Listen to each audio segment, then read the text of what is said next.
Welcome. This is Leilani Cawthon, CEO of the Learning Council, and I have with me today David Kaffitz, our Vice President of School Relations and Consulting.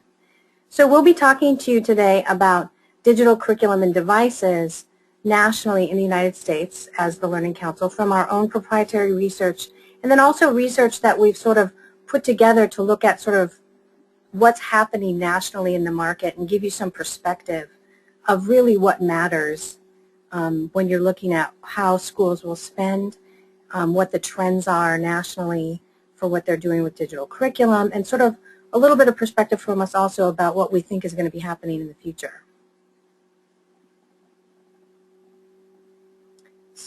So the first thing I want to say is that when we did an analysis of what the federal government has put together for spend in the last several years in K-12 nationally, what was really surprising is that the last 8 years have averaged about a $30 billion increase nationally. So part of that is just that phenomenal amount of stimulus funds that actually sort of bled out over the course of almost 5 years and then supplemented a lot of the budgets for what the schools had. So that was kind of an interesting thing to know, because the experience of a lot of schools has been that there was really tight years. In a lot of places there was no money, and there was a lot of belt tightening going on. But in actual fact, the overall amount of money in the market never really declined. So next slide.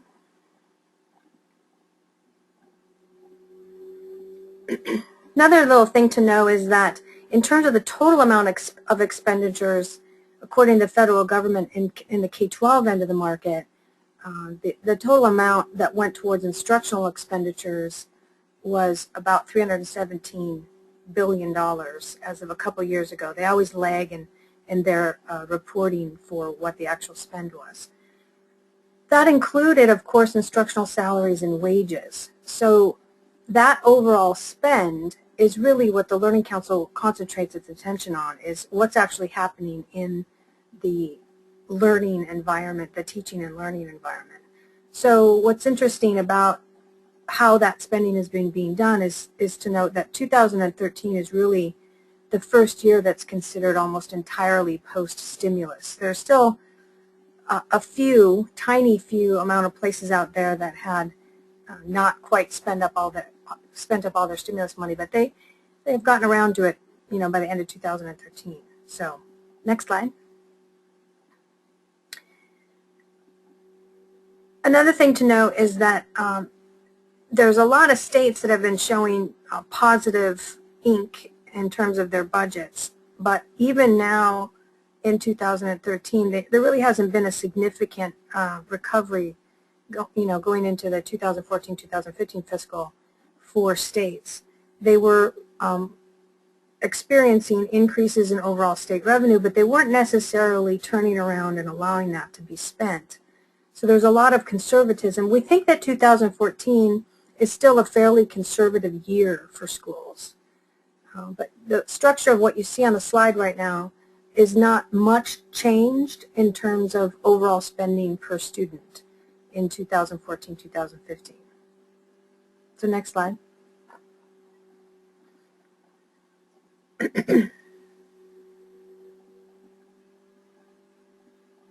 So the other thing that a lot of teachers have noticed, obviously, is that there was a huge cut in overall numbers of jobs. Even in 2013, this hasn't really recovered.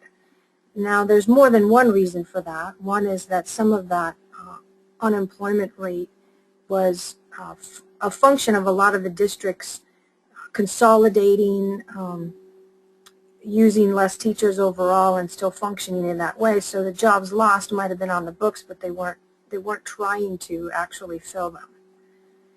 And there's other reasons for this. I'll talk about that next. So next slide. So the thing that really funds state schools at the K-12 level, and this is also true for a lot of higher ed, is the number of seats, the number of students they actually have. One of the things to know about these last several years is that that huge millennial population is actually moving up and into college. That population was larger, the first ever generation that was larger than the baby boomer population. And that population is, like I said, now beyond high school. And so there's less actual students to quote unquote bill for if you're a K-12 school, which is the other effect that we have for the less teachers and the less overall perception of funding. So next slide.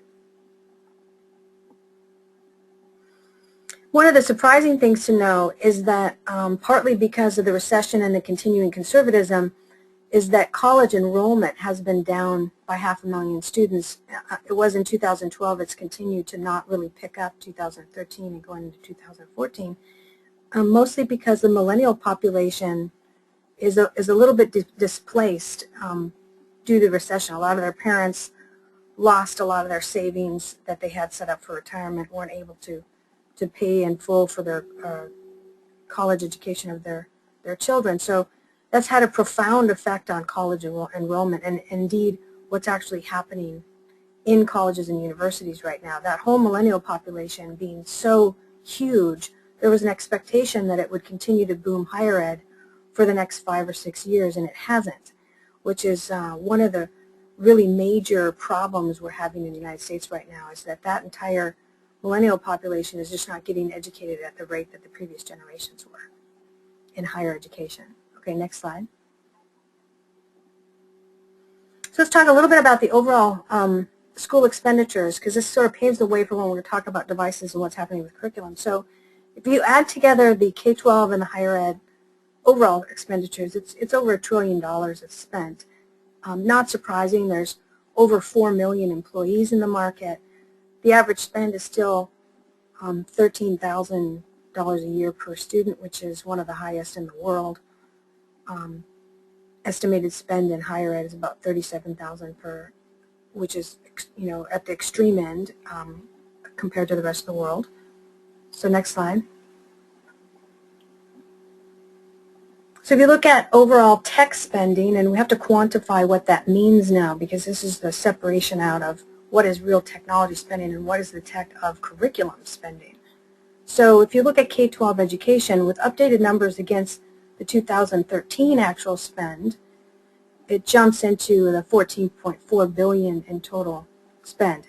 That's hardware, any kind of computing devices, any non-curriculum desktop software, any enterprise management software that would include learning management systems, student information systems, anything that's classified under that big campus management systems umbrella, storage, networks, IT services, IT and instructional technology staffing. Then higher ed's about a $10.4 billion market. So next slide. So if you look at how you can separate out the spending that has typically been classified over in the curriculum side for textbooks, for workbooks, for all sorts of classroom resources, including crayons and clay and everything you can think of, that's been a really huge bucket of spending. Right now, it's about $10.4 billion in K-12, about $5.1 billion in higher ed, including all your science equipment and that kind of thing. If you separate out digital content and curriculum spend, so the things that are digital now, in K-12, at the district level, it's about $1.8 billion in total spend. At the school or teacher level, it's about $4.8 billion spend. So a lot of principals are making the decisions for what they're buying in terms of their educational apps, anything that's digital, textbook or ebook, curriculum subscription learning sites, digital lesson plans, video subscriptions, anything that you can think of that fits into that electronic content or curriculum bucket. Does not include staffing, does not include the big systems. In higher ed, it's much smaller, obviously because a lot of the spend in higher ed is done by the students themselves as they purchase their own either paper textbook or electronic. So next slide. So this data we wanted to show you is from software industry, and this is a big association who did a big survey and found out that this is sort of how you would divide up the pie for what gets spent in all curriculum that's digital spent. So this would include some of the money that actually comes out of the tech side budget because it's spent on big platforms and administrative systems. But if you look at pure content, they were noting is about 42% of the $7.97 billion, which again is a number that combines a couple of the numbers that we just showed you, and then about 41% on instructional support, which is all your professional development work. We're encouraged very much by how much is being spent digitally on digital content. It's a very encouraging trend. It's certainly increasing at a very rapid pace. So next slide. The data that that association also took was showing that the overall market in the last couple of years has been increasing at a nice clip, 2.7%. The numbers that we have would show that it was a much greater overall rate of increase, probably closer to 5%, maybe 6%, only because we're including a lot of other types of digital content and curriculum. Instructional support also increased by 36%, so that tells you a lot about what's happening in the industry right now of education, is there's a lot of gear up going on as things move to digital. The content revenue by the vendors that this association was communicating with to do this whole survey increased by about 20%. So this is a really healthy growth for the industry.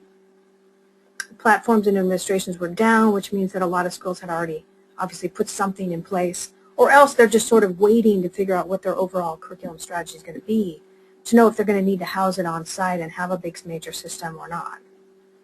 And testing and assessment also was the largest single category increase. Obviously, there's a lot of states that are moving to federal compliance for all online testing, and that area has been going gangbusters. It probably will for quite a while. So next slide. This is a little bit older slide from the same source, this association, and it gives you a little bit of a breakdown of the categories within digital instructional content for the types of systems for like English language arts, mathematics, science, social studies. It gives you a little bit of a breakdown of what people are buying. So next slide. So the big three publishers, and this gives you some indication of what's actually going on with revenue, with curriculum, which is really the side of spend now that is dictating what's happening with devices more and more. Because people are realizing that you can't just be gung-ho about a device. You really need to think through what you're going to use it for, and you have to use it in an adequate volume in order to make it pay for itself. So the whole attention on digital curriculum has become much greater in the last couple of years. So if you have Pearson at a total revenue of $9 billion, McGraw at 6.2, and Houghton Mifflin Harcourt at 1.2, and you think to yourself that you're going to add another 780 some companies in there, all of which are probably well under the $500 million mark, you get the size and scope of what's happening in this industry. So next slide.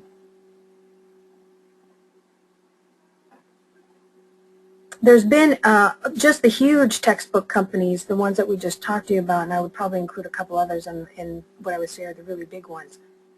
The model that they have been selling with and how the United States has been adopting textbooks in the past has really provided that they dominate this industry.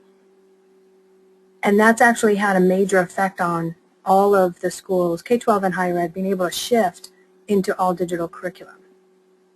And that whole purchase model is we're starting to see changes in it. We've even heard some of the publishers talking about going straight to consumer marketing, a little bit like Rosetta Stone does and lynda.com. Those companies have realized that one of the ways to push the market in their direction is have a tiered marketing strategy that both communicates to schools as well as goes straight to the consumer market, which is creating more of a revolution more quickly than we would have otherwise expected if they try to go down the same channels that are again, market dominated by the major players. So next slide.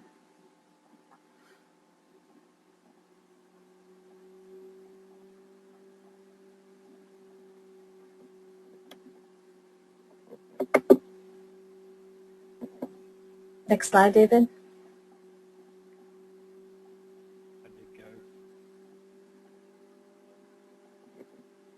not see it.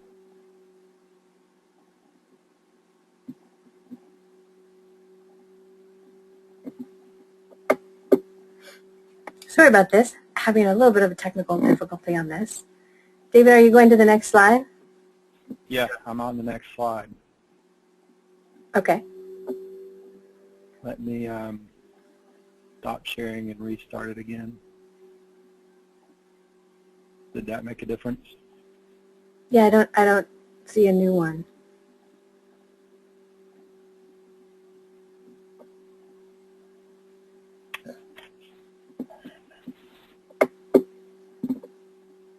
Probably froze up. So I'll go off. I'll go to my offline slides to just talk to the next one, and then you Okay. can put that there as soon as you can get it there. So the next slide was. Do you see it now, Leilani? Yeah. Actually, at this point, David, I was going to have you start talking so people can stop listening to me. Okay. So go ahead. So you were going to talk a little bit about the device shift and really what's happening. Okay, go ahead. Thank you, Leilani. I appreciate it. And welcome, everybody. My name is David Koffitz. I'm Vice President for School Relations and Consulting with the Learning Council. What we're seeing taking place in the marketplace is a device shift. As you can see, colleges are still hanging on to the laptop and smartphone device in their environments.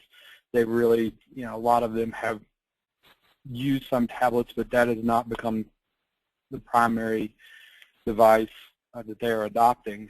And whereas a lot of universities have previously given students options for laptops of their choice, what we're seeing are colleges starting to decide for students what hardware they want them to have and are distributing that to them so that there's equity on the campus for all students.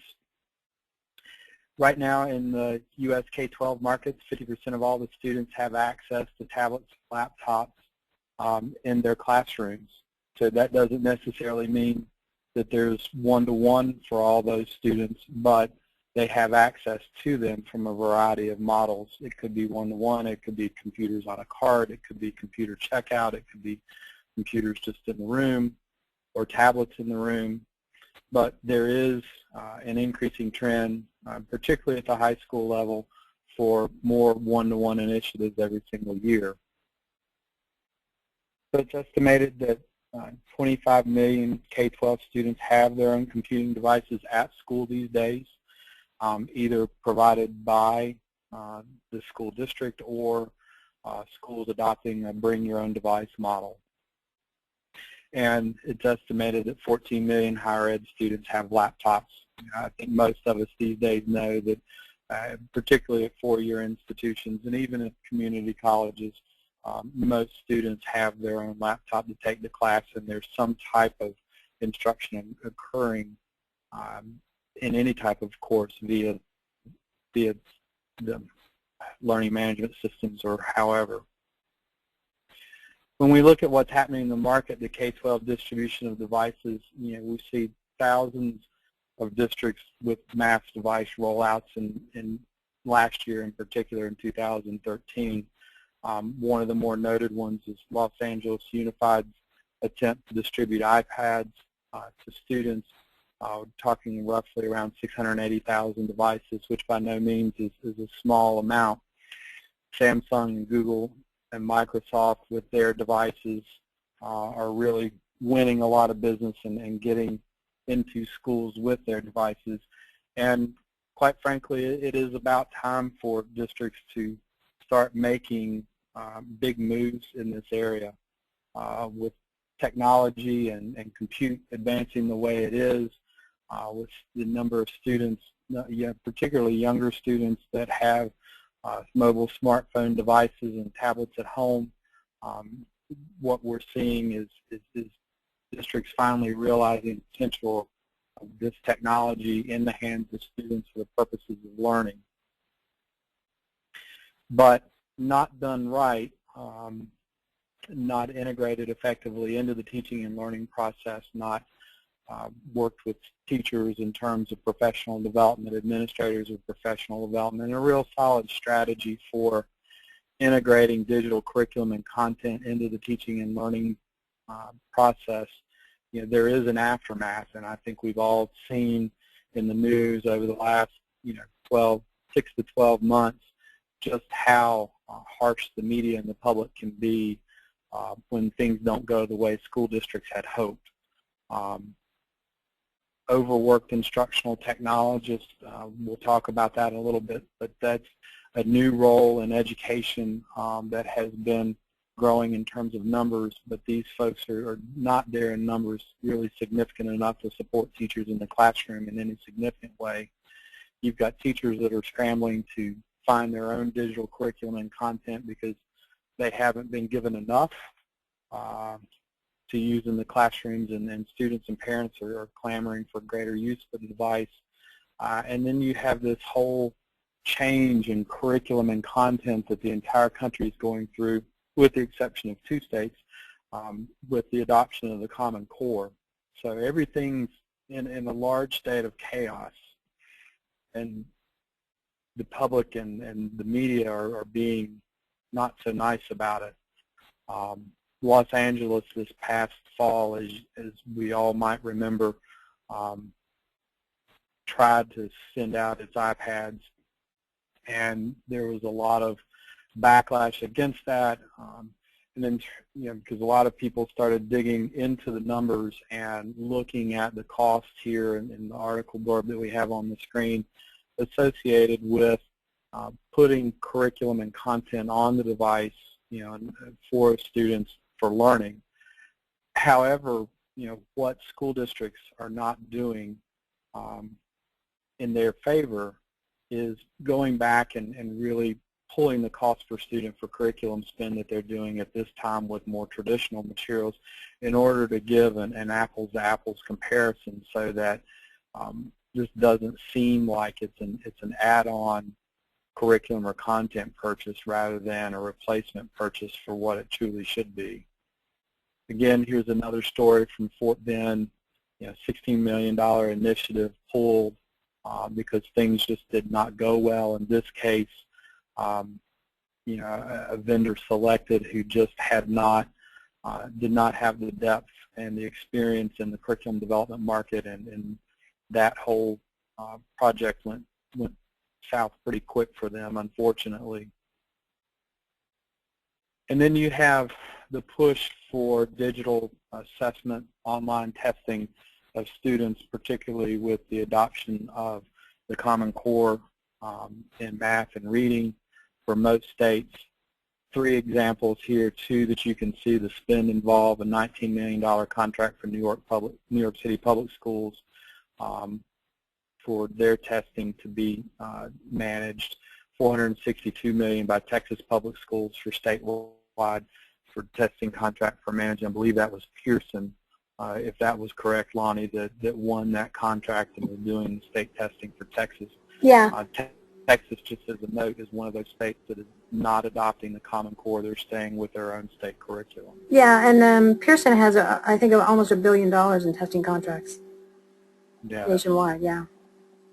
So not insignificant piece of this whole digital content and curriculum spend, and Florida's was just recently awarded. Mm-hmm.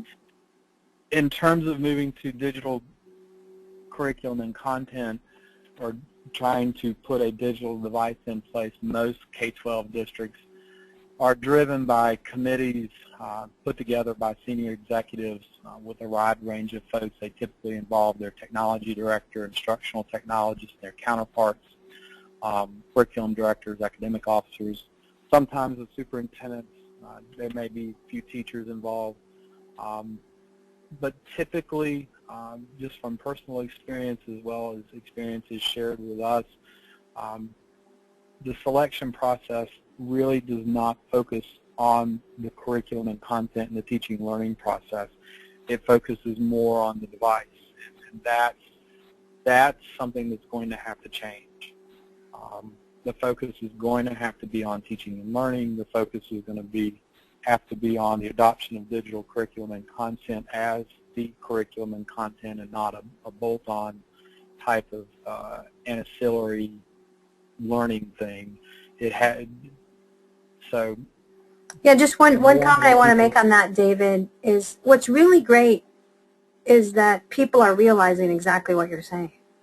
Because I know that Miami-Dade pulled back on their bid only because they started to see what was happening with Los Angeles and decided to go back to the drawing board a little bit. And we're seeing that happening all over the country. People are really looking at what are they going to do with their strategy for actual curriculum, and that's kind of a new thing. It's what we talk about as Learning Council a lot. But I also think that it's really great the superintendent DC in LA just jumped off the cliff and did it anyway. I mean, what's really great is that school districts are sometimes just taking that dive and deciding they're just going to do it. There's something great about that because it does get people motivated. It does get people to go, okay, well, now we got to change. So there's something really great about that as well. The increase in sophistication, like you just said, we feel that it's coming, and I think that's also really great. Certainly. And, you know, I think one of the things, too, that still has a cautionary note is a lot of the technology that people have running around in their hands that are great for individuals may not have matured yet enough to be placed into the teaching learning process. There's still a lot of learning to do about them and how they can be used effectively. But, you know, we need risk takers out there to kind of pave the way, and, you know, good for those that are doing and being successful, because, you know, there are school districts in this country that have over a decade of one-to-one initiatives and have been very successful with them and continue to be. So, you know, there are a lot of positive examples out there too.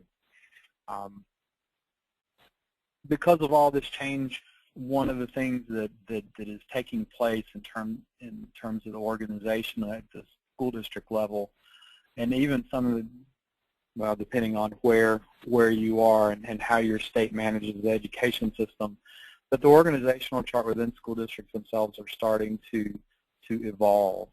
A lot of school districts are now creating this position called the Chief Innovation Officer, and this person is tasked with a lot of what the old either Chief Academic Officer or Assistant Superintendent for Curriculum Instruction were, but they've also been given license to be creative, to look for the new or the next kind of thing that's out there in order to help iterate education, so that they can do a better job of keeping up and even trying to get ahead of technology, so that in putting it in place in the teaching and learning process. This has also changed the relationship of the old Director of Technology, now more and more being called either the Chief Technology Officer, Chief Information Officer. This person's closely working with the Chief Innovation Officer, and even in a lot of very cutting-edge districts, the ones that are doing what Lonnie said and kind of taking a risk and jumping off the cliff and trying new things with technology, that CIO, that CTO is a lot of times working directly with the superintendent. And that's a very positive thing, because there are a lot of the education models for education administrators still does not push information technology as a lot of business management type of programs do. Instructional coordinators are those folks in the school districts that work in the curriculum department, developing curriculum, a lot of times doing professional development with teachers, either as whole schools or in the classroom.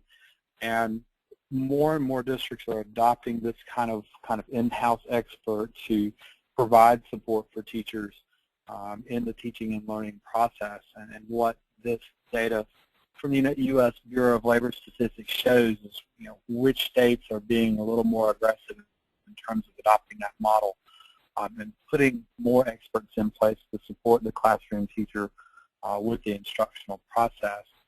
Right now, nationwide, according to the last federal survey, there are just over 99,000 of these folks in place. And when you figure 100,000 of these folks to service about 4 to 5 million employees. That's not terribly a lot. And some states, as you can see, are giving teachers better support through this way than others. But a lot of times, too, these instructional coordinators are not given background in instructional technology, which in a lot of cases, in a lot of school districts, is a whole separate position. So, Alani, I think you were going to take it over back at this point. Yeah. I'll just talk really quickly about kind of a little what you were saying is that, there's a lot of distributed purchasing right now happening in schools, and this is going to speak mostly to the, well, it's back K-12 and higher ed, but it's really obvious in K-12. There's technology being purchased at the university level that is sort of university-wide, college-wide, but then each individual school within a university will tend to do its own thing. In K-12, superintendents will do the bigger bids, for either technology, hardware, software, storage for big systems. They'll actually have that bid oversight.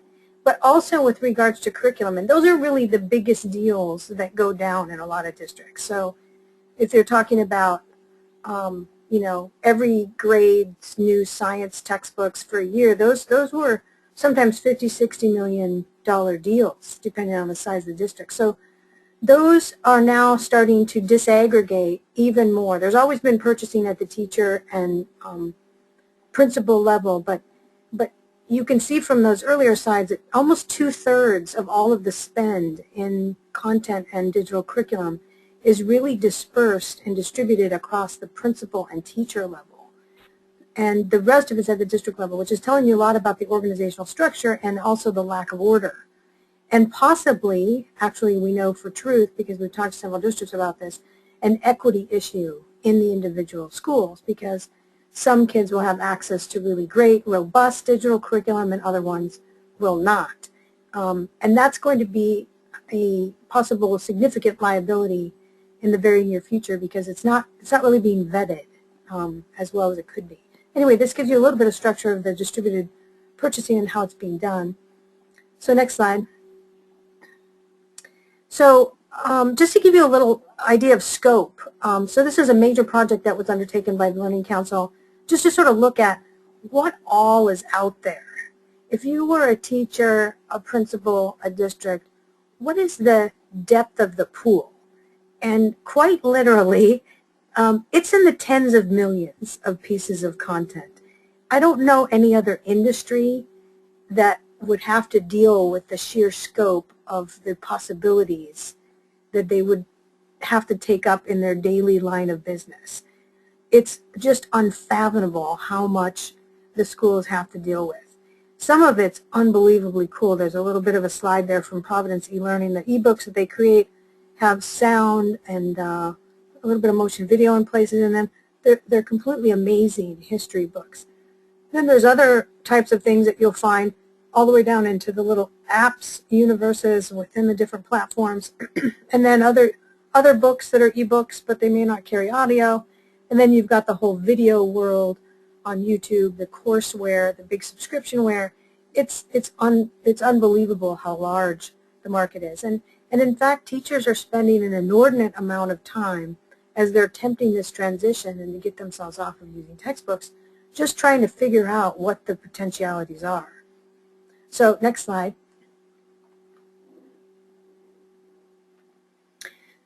These are some of the companies, certainly not all.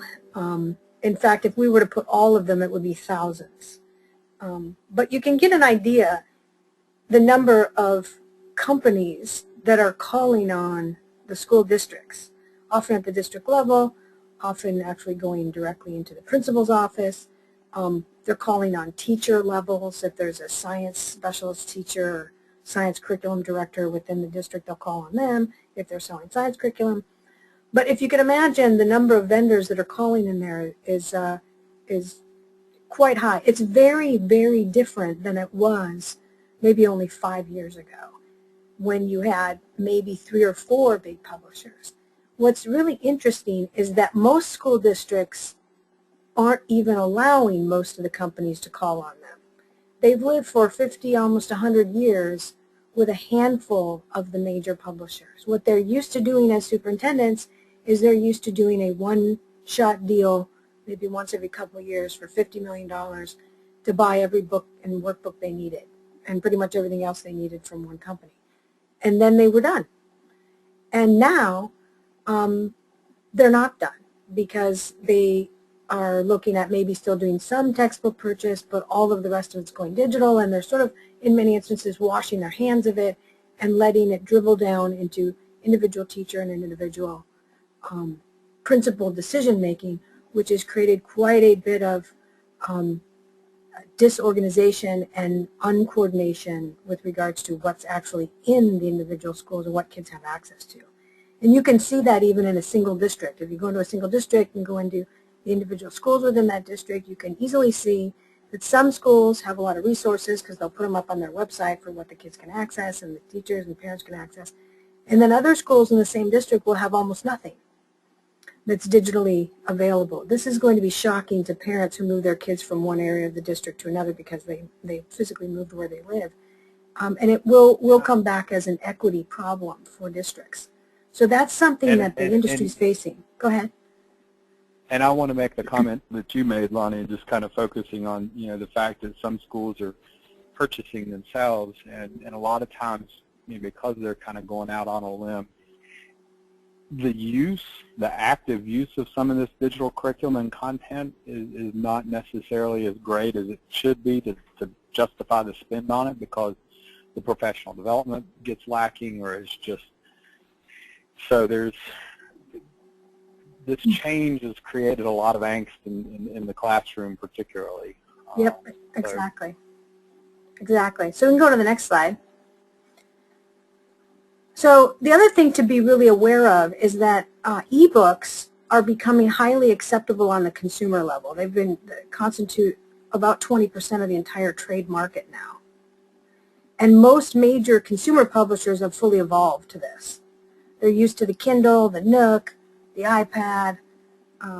So the consumer level audience is expecting that. They're not expecting paper anymore. And most school districts, when you talk to them, if you ask them the simple question of how long do you think you're going to be able to stay on paper textbooks, they instantly have the realization that they can't. That this is just not acceptable in the wider market anymore. So next slide.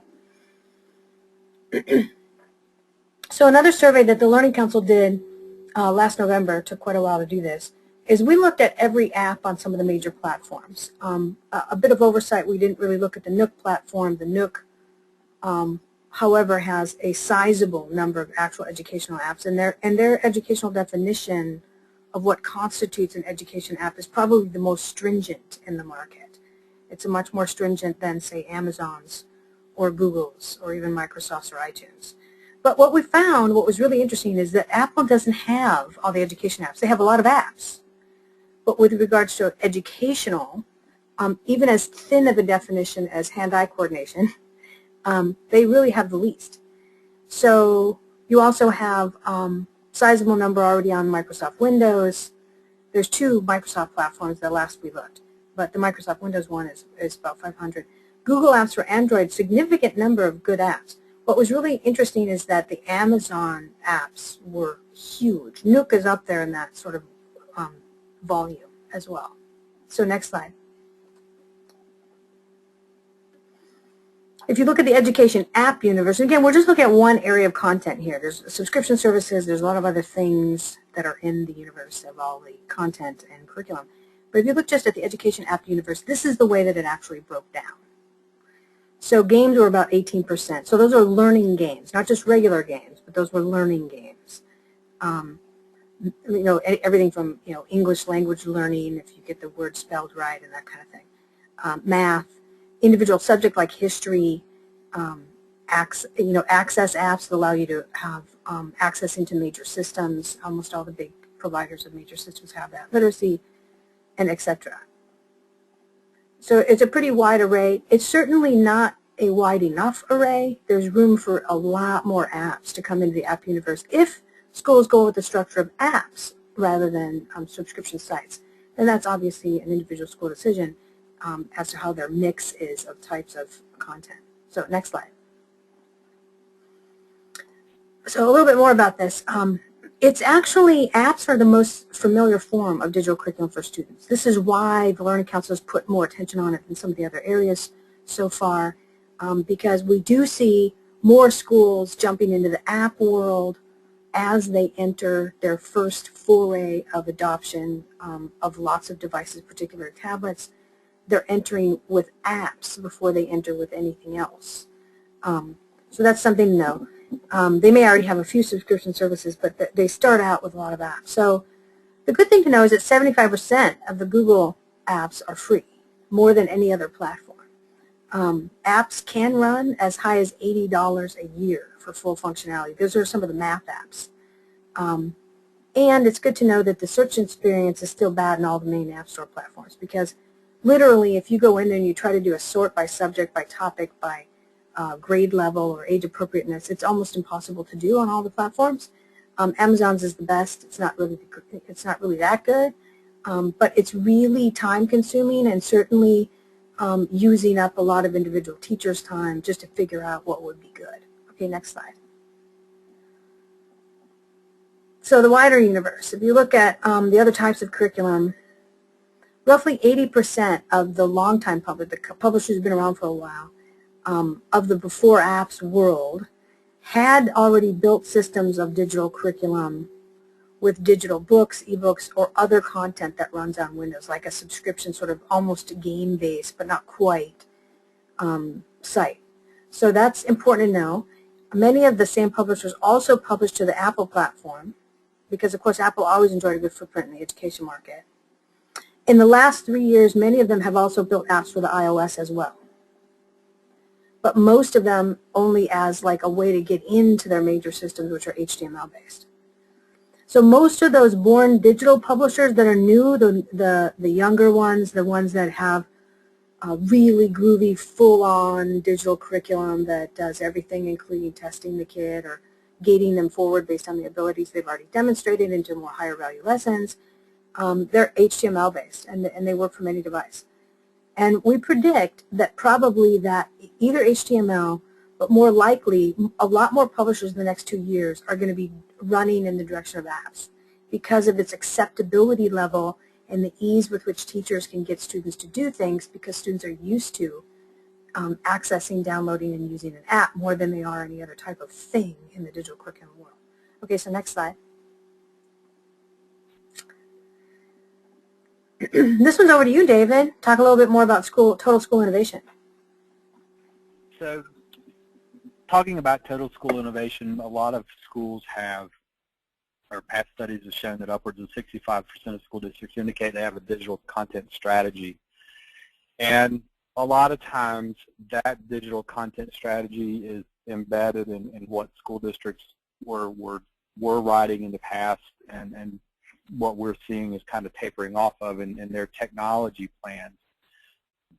The technology plan was was a separate document from efforts by the folks in the curriculum departments to put together an instructional master plan for curriculum, either through curriculum mapping, unit planning, whatever the term is in the area that they were doing that encompassed the teaching and learning in the school system. And this included standards and testing compliance, and it included their, ensuring that instruction and pedagogy were, in alignment. So then you have all this new digital curriculum and content coming online, trying to use it. That's stuck over here in your technology strategy. And typically, where we're coming from at the Learning Council is asking school systems, why isn't your digital curriculum and content embedded into this curriculum and instructional master strategy where it should be? If we're moving away from traditional printed textbooks to e-books or iBooks or other digital content as a replacement, then those things that used to reside in the tech plan now really need to come over and have their own space along in the instructional master strategy, so that everything that is supposed to be going on in the classroom in terms of accepted pedagogy and andragogy are in line. So what we're saying, here in the model on the right, that master strategy needs to go back and have that digital curriculum strategy reworked into it, so that when it comes down to the teacher doing the individual teacher lesson planning, they've got a good ability to wrap their head around what it is that they have. And the tech strategy really comes down into the individual teacher lesson planning to help them, with the hardware, with the device, with the environment with which they're working, so that there's total school innovation going on. So that if we are truly replacing traditional content and curriculum with digital curriculum, then the old goes away, the new comes in, and there's no confusion on the part of the teacher as to where to go for their materials for teaching, and there's no confusion for the student as to where they're getting their materials and content from. So yeah, that David, strategy. I just wanted to mention one thing so that everybody on the call understand. Pedagogy is the way you teach kids, the method, and andragogy is adults, so professional development. Thank you, Luana. So typically what is considered a strategy is still incompletely tied back in school systems to digital curriculum and instructional practice, and slowly school systems are starting to recognize this. But when you want to look at total school innovation, real digital strategy, curriculum strategy involves, taking a look at your inventory of what you have, what devices are in place, what are you doing in terms of your network to provide the types of bandwidth that you need to get all of this curriculum and content across your networks in the students' and teachers' hands.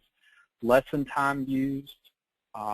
If you're going to buy digital curriculum and content, and let's say, for example, it includes stream video for students to use on a regular basis, well, what does that use of that curriculum and content look like in terms of time for class, so that teachers have an understanding of how they need to be planning for this, so that it doesn't just get rushed and then something else gets lost.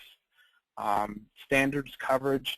A lot of digital curriculum and content is said not necessarily to be aligned with standards, but supporting standards.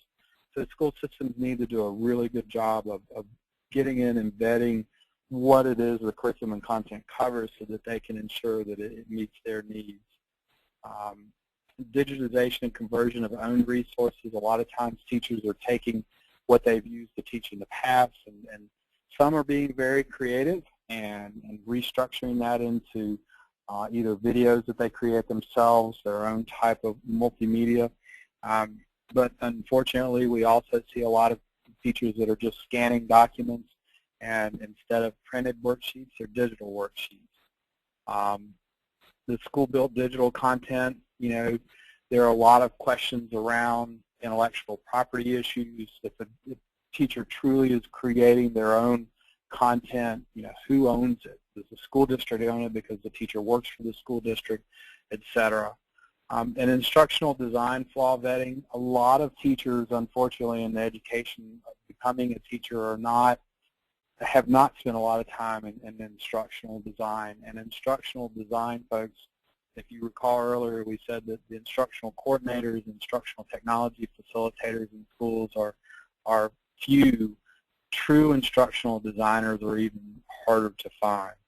And so when converting to digital curriculum and content, just ensuring that the instructional design for the teaching and learning process is appropriate is tough. Within plagiarism vetting, making sure we're all playing nice and giving folks credit for their original work can be an issue. I know a lot of times as high schools have moved to one-to-one initiatives and having students turn in papers electronically, there are systems for teachers to use to run these papers through electronically to make sure that it is students' original work and not plagiarized. from some other source, and mobile content. And more students are accessing data or networks or whatever through mobile devices and getting material so that it can be seen on that platform is something that is taking place more and more. School districts are working hard to realign their tactics for acquiring devices and setting policies. This is a shifting landscape as new technology comes onto the market. I think it's appropriate to stop and think for a moment that we've really only had three and a half years of the Apple iPad. But look at what that one device in terms of shift of its form and function and how you interact with it has what it's done to the digital curriculum and content marketplace. So where we go, how we go, a lot of folks are thinking hard about what the next step is already.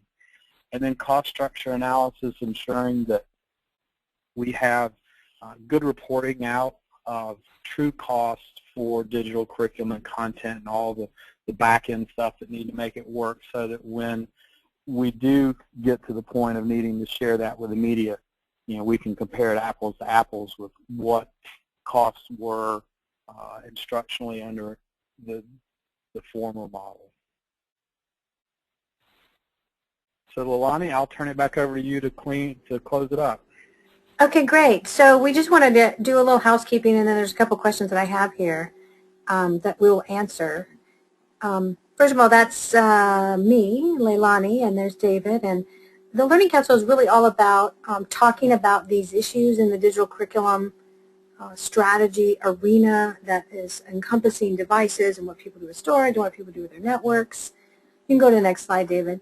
I think the thing to know is that we're also partnered with Beyond Tech Ed, which is a group that includes a lot of instructional design type staff. They are very familiar with helping schools make the transition. So we partner with them, and we're actually working with school districts. The other thing to know is that the digital curriculum strategy discussion is a series of events actually that we're doing all across the country this year.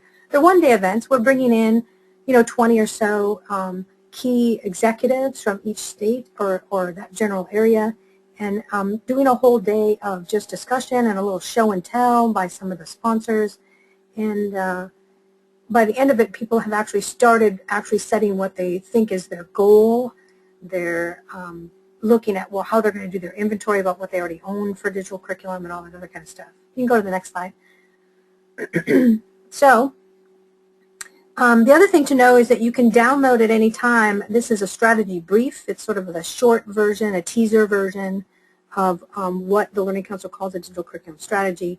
It encompasses sort of the areas they need to look at. And those are areas typically that need to be looked at in order to get to the device strategy. So next slide. This is a little bit about our whole mission as the Learning Council. It's readable. You can read it on your own. So go to the last slide. So a couple questions that have come in. As one question, are schools still doing pilots before they do one-to-one rollouts? So I would say yes, we still see a lot of pilots being done, but I think that last year and the year before were really the pilot years. David, do you have any thoughts on that? Yeah, I would say that the school systems that I've been associated with and know of that have been very successful with the launch of their one-to-ones and adopting digital curriculum and content in the teaching learning process have done pilots. It gives the school district time to kind of see where the barriers are going to be or the obstacles are going to be and give them time to really work through that. But it also helps them identify the real critical areas for professional development with their teachers and administrators that need to be done prior to widespread use of one-to-one environment, so that everybody, teachers and administrators, have a chance to get comfortable with the shift before it actually takes on, because those folks that move too fast and hand out their devices before those folks are ready, really, a lot of times find the students doing a lot of the teaching of the staff of what is possible and not possible. So if you're considering, one-to-one initiative and thinking about doing a pilot first, I would highly encourage you to go that route. Okay, cool. So another question, what new curriculum vendors are in use or trending? Well, what I can tell you is that when we look under the hood in a lot of the school districts is that it's just about anyone you can name. There is a tremendous amount of companies that we wouldn't even classify in the top 1,000 as having nationally distributed softwares or apps or accessible HTML sites. They're local companies who are doing custom build for maybe 1 or 2 districts in their area, and then they just are selling those little apps or those over custom things. So it's almost like, if you look at what's happening with software, it's like the early Wild West days of when computers first came into the universe. If you remember when Apple first came out with the first personal computer, there was a lot of them, a lot of companies jumping into the fray, and for many years it was just a lot of them. That's what's happening right now with curriculum. So any comments you want to make on that, David? I would agree, and if you recall in our discussion talking about just how purchases are being made by schools and school systems, I think it speaks directly to that point where you have districts doing large deals with some of the really the well-known publishers, a lot of times the big 2 or 3, and I would include Discovery Education in that. But then you have a lot of schools in districts that are going off and supplementing what they want to do at their site with something that's completely different than the school down the road. So there's a lot of diversity, Right. Well, I think we're at time now, so we're straight up at end of this hour. So we have a couple other questions. We'll respond to those individuals independently. We'll just email you and answer your question.